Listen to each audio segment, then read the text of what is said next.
Welcome to this episode of the Unnoticed Entrepreneur Show. Today, I'm delighted to have Sunir Shah joining me all the way from Toronto. Sunir, welcome to the show. Thanks for having me here.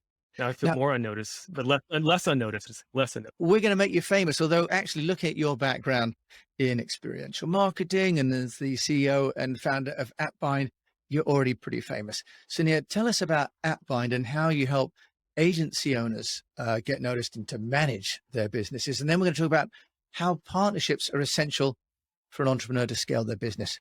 You take it away, Sunir. Tell me what you'd like to tell me. 100%. So one of the things that has blown my mind over the last 20 some years as subscriptions have grown is how difficult it is for agencies, digital consultants, system integrators, VARs, IT consultants, whatever, to serve their clients the way clients are used to doing it. So what AppBind does, and I'll get into the real problem later, but what we're a subscription manager for digital agencies and consultants. So you get the digital under control, so you can get your own agency under control. So you don't have to burden your clients with them making them sign up for subscriptions, confusing them, wasting time. You can take care of it for them, but you yourself are not stuck in the middle of their billing, the financial risk, and the bookkeeping. The subscription manager will automatically expense your clients, giving you the freedom to say, yeah, I'll take care of it for you, build out the system, deliver more value, do it in a way that clients actually expect you to do it. So what problem is that trying to solve? Because, having run an agency myself, when clients want us to, for example, manage their advertising or manage subscriptions to a media buy, I end up having to put my own credit card on the line and then billing them Yeah. later. I know, it's insane. So, Sunir, is that what you're solving? And if you are, how are you doing that from a practical point of view? Because it's a big problem for agency owners. Well, yeah, so let me just answer that question, but I'll tell you the actual problem. So the Tuesday afternoon problem is, how do I actually buy a subscription? I'll answer that. So really, what's a subscription? An email and a credit card. So what I realized you could do was you can create a shared virtual credit card and a shared virtual email. So the credit card, you can buy the subscription, but instead of you paying for it, the customer is paying for it. It just expenses them. We handle all the bookkeeping. You can mark it up. You can add your service retainers. You put your whole, you can make your own margin on top of it. And then second, we create a shared virtual email so that when you sign up, the email is forwarded to you. So you manage the account because you're supposed to take care of it for the client, but forwards emails to the client. So they own it. It's like their data and they should own it. It's their contract. So they own it from the beginning. It's very, very simple. And then at the end of the project, of course, because it's all their subscriptions, they own everything. You can just click one button and transfer everything to the client, in one go, instead of having to spend a whole day updating billing, which is a pain. But that's like the Tuesday afternoon problem. Like, what's the bigger problem? Like, why did I realize we needed to do this?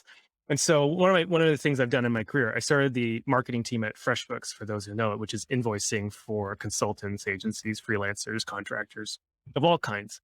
And one thing this is 2007 when I started, and what we noticed right away, because we had the comparative data, was that those digital agencies around licensed software were rocking and rolling, just like, honestly, I started off as a software developer in Microsoft Development Studio. It was just like anything, any contractor. Since the age of the pyramids, we would just quote time and materials. When I was younger, it would be like computers, networking cables, Windows, licenses, SDKs, plus our time. We'd sell the system, then we had the maintenance contract. And the president of that consultancy, I was 18, I was asking a lot of questions because I was curious.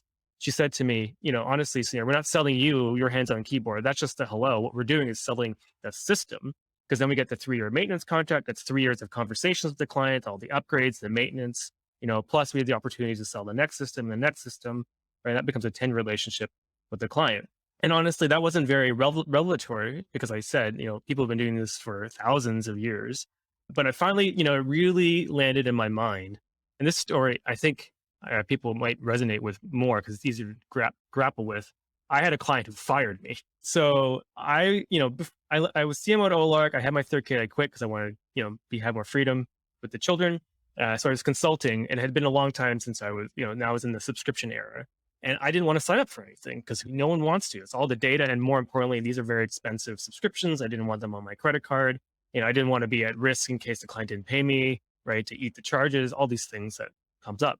So every week during the sync, I'd ask this guy. He was a fashion retailer making clothes, right? He didn't know anything about software analytics. So what I was doing, he was making clothes. Like, he was making a bricks and mortar store and an online store.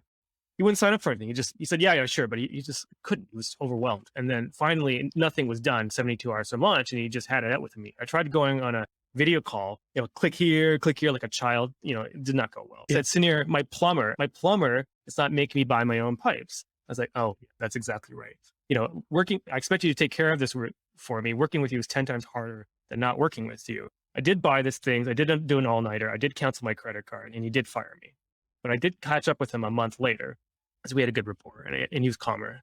They asked me, so what was your experience? Yeah, you wasted my time. You slowed the project down for me and everyone else. You confused me. And frankly, I just expect you to take care of it. And like I said, plumbers, like they would never send you to a hardware store to buy your own pipes in here. I don't know why you're making me Yeah. do this. And then I asked him, okay, that's all true. And I understand that. And then when did you decide to fire me? I asked him. This is the most interesting thing. He said the first call. It's still first. What do you mean the first call? I thought you said I was your guy. I was like, yeah, don't get me wrong. I was mad at you at the end, but I'm trying to give you, because I like you, I'm giving you an honest answer. He said the first call when you started putting things back on my plate that I didn't understand, like computer science, like ably split testing, Bayesian analysis. Like, what am I even talking about? To the guy's making clothes, right? And it's like, I knew that you couldn't take care of it for me. I needed to hire someone in-house who could take care of it for me. And this is why when we saw at FreshBooks, those are in the subscription era, were the service was less because they were doing less valuable work, and the lifetime cycle of the clients was much shorter because all you're doing is labor. And all these agencies, as you well know, end up on the labor treadmill, the scalability trap, where all you have is human labor. You own nothing, right? And the more payroll, the more revenue you have, the more payroll you have, which means next month you have to make more revenue. And then you're in this trap. Scaling an agency is actually terrifying instead of, success. And that is what motivated me to create AppBind. That's the real problem. And I know it sounds like a virtual email and virtual credit card. It sounds like a small thing, but it's a big thing because it's not about buying that subscription.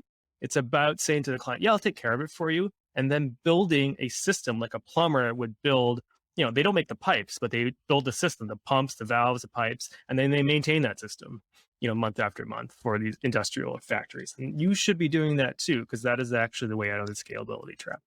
Sunir, I completely associate with that. And just help me then. So from a agency perspective, when I've subscribed to things for clients and I've had to put my credit card down, for example, a media monitoring service, for example, for a client, the client Yeah. doesn't want to give me their credit card. I have to put my own down and then I bill them afterwards. How are you getting the client to agree to, in effect, be committing to a monthly spend without using their credit card, but it may be an open-ended? Because this is the roundabout that we get on with clients. They say, well, I won't put the money down until I've seen the end of the month. How are you solving that? Just practical problem. Well, that's it. It's all about trust. I mean, clients are freaking out all the time. I mean, and they're freaking out for lots of reasons. One, they already failed to solve the problem internally. So they feel incompetent. They're behind schedule. They're costing money. They don't know you. They don't know if you're going to deliver. They're putting a lot of trust in you. And then when money moves, it becomes a trust issue.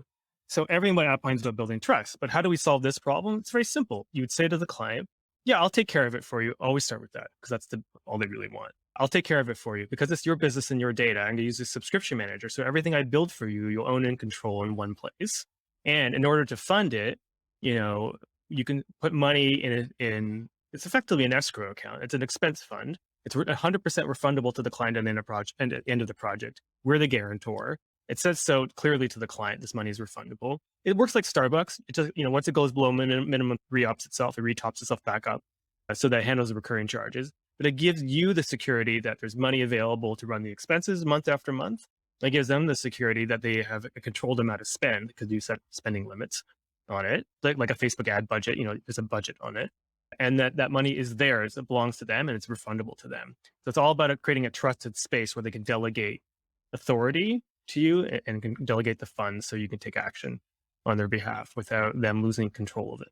Sonia, that sounds really clever. You mentioned Facebook. Can you just give us a list of some of the top subscription services that someone could use AppBind for with their client? Yeah, I mean, you can use anything that takes a credit card, but Facebook ads, LinkedIn ads are like the big ones. Zoom, strangely, a lot of people buying Zoom. A lot of Riverside, actually. Squarespace, ActiveCampaign, HubSpot are big ones. Microsoft Office 365, Outlook, that kind of thing. G Suite. These are all very common things. Landing page tools, Clipfolio, Supermetrics, and monitoring tools. Those things very common. Well, yes, because I found that clients like something like, for example, like Vidyard, the video delivery service you can use for marketing, but they can't get it signed off internally and they don't have a credit card. So this overcomes what has actually just been a commercial barrier to clients trialing new software. Well, it's just the thing too, is like when a client hires an agency, right?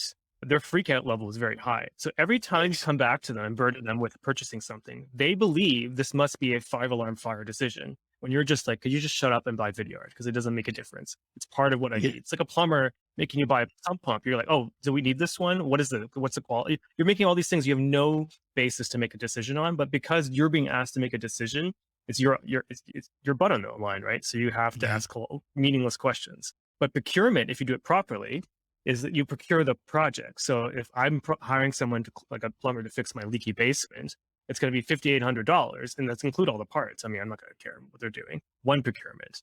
So if they're buying from you sales operations or podcast management or PR management, that's going to include the software. It's one procurement and one purchase, one decision instead of 15 decisions. Right. And then actually what you'll find, as you probably know, as an agency, there's only so many times you can go back to the client to sign up stuff before they get exasperated because it's so painful every single time that you kind of limit Yeah. yourself to this universe of like just HubSpot and Facebook or whatever it is. What we find with AppBind is because the authorization is a one-time, you can get one-time authorization to do anything that obviously you should tell your client what you're doing, but you can get the authorization one time if you ask for it. And then these agencies actually strangely like, oh, I can do more things for my client and create more value because marketing or IT, there's infinite number of things you could expand into. Yeah. Only you can bring the tools into, right? And then suddenly you're bringing in like StreamYard into the projects that people could never imagine doing before. They're delivering more interesting projects. Get you That's out of the trap.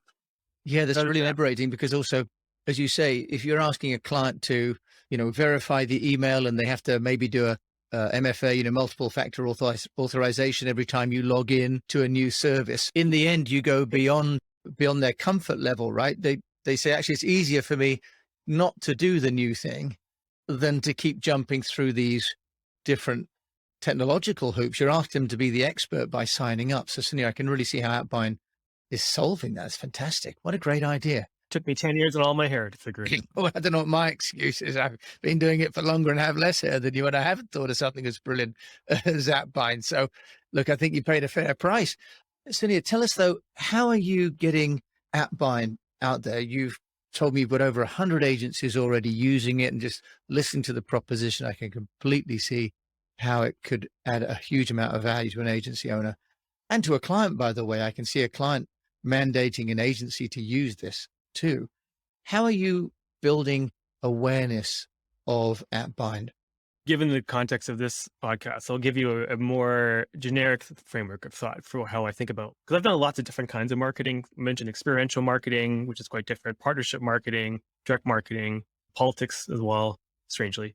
It all comes down to relationship marketing to me. I mean, I'm not a digital marketer in the sense that I buy ads. I can't handle that. It's just a lot of spreadsheets. I can't deal with it. But I'm a relationship marketer. So how do I do it? For one, I run the trade association, which I've built over a decade now, the Cloud Software Association of all the SaaS partnership people. And then I have part of that, the Agency Connect universe. And I have my own podcast, Agency Connect. I have the Agency Connect cocktails. And I have all these relationships with agencies that I've built over time. And so the first thing I do is I just know a lot of people, but how do I do that? And I think I want to give you like real answers to these things. It even sounds like hand waving. I mean, you can see on my wall who's here, like Gandhi, right? Yeah. Gandhi. And I bought that at the end of the pandemic because I was getting a little bit depressed. And I was trying to remind myself about why I do what I do. If you look at my career objective, it's to make the internet a more glorious place, which is not a capital goal. It's not about making money. It's about humanity.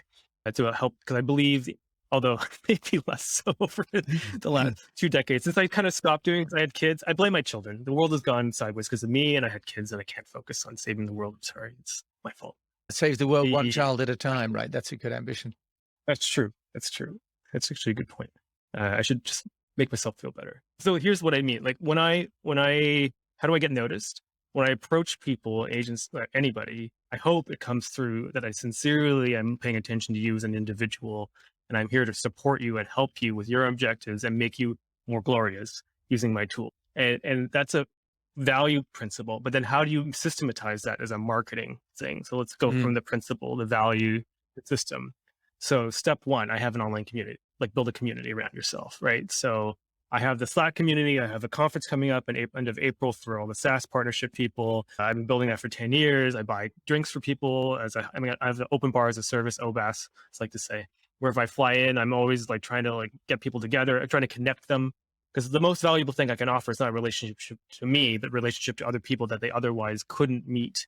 And Mhm. I view community building, and this again sounds like hand waving, but hear what I'm saying, is square dances. Like I'm basically doing a square dance. And what does that mean? These are adults who would otherwise want to meet with each other, but lack the social context to break the Yeah. ice.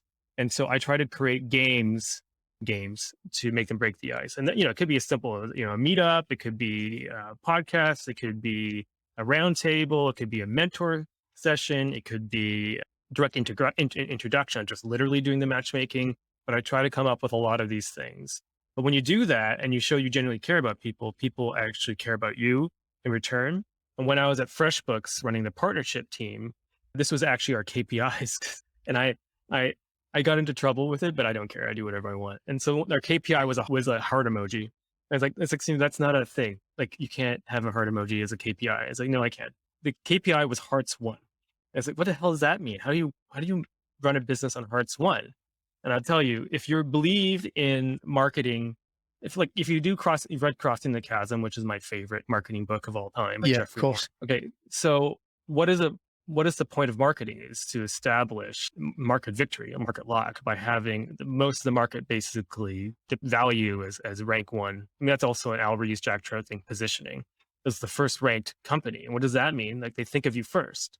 And to make you think of you first in a relationship marketing way it's just like dating. We had a whole pipeline, like target, handshake, spec, committed, action one, action two, action three, hearts one.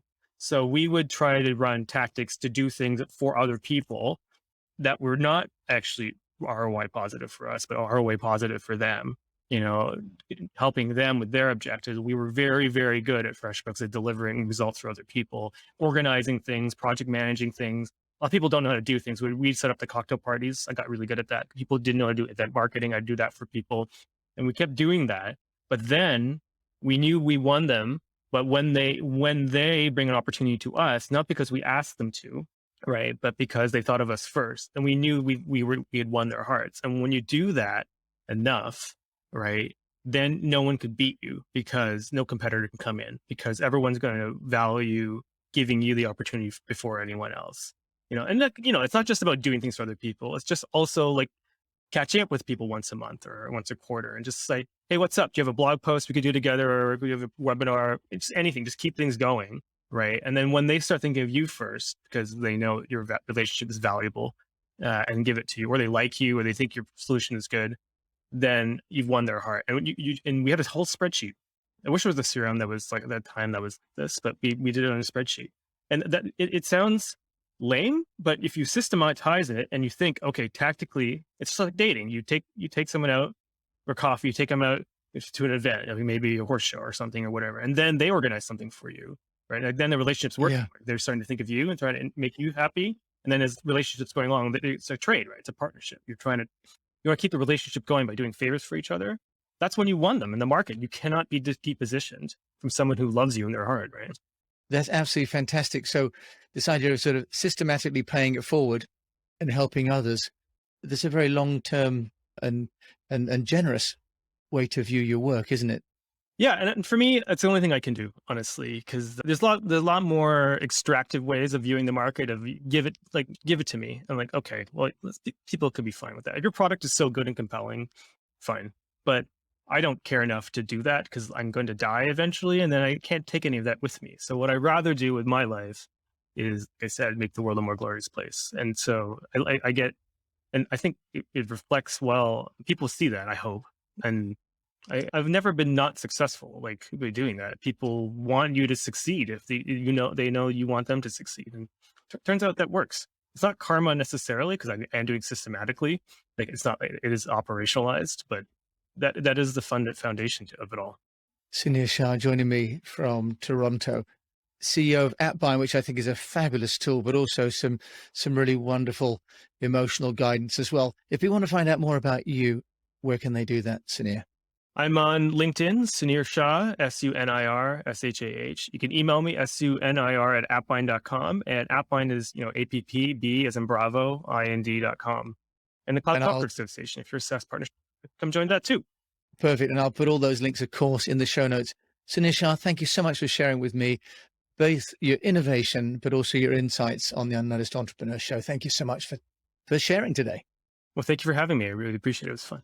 It's been my pleasure. Thank you so much. You've been listening to Sunir Shah, CEO and founder of AppBind over there in Toronto, Canada. Thank you so much for listening to this episode of The Unnoticed Entrepreneur.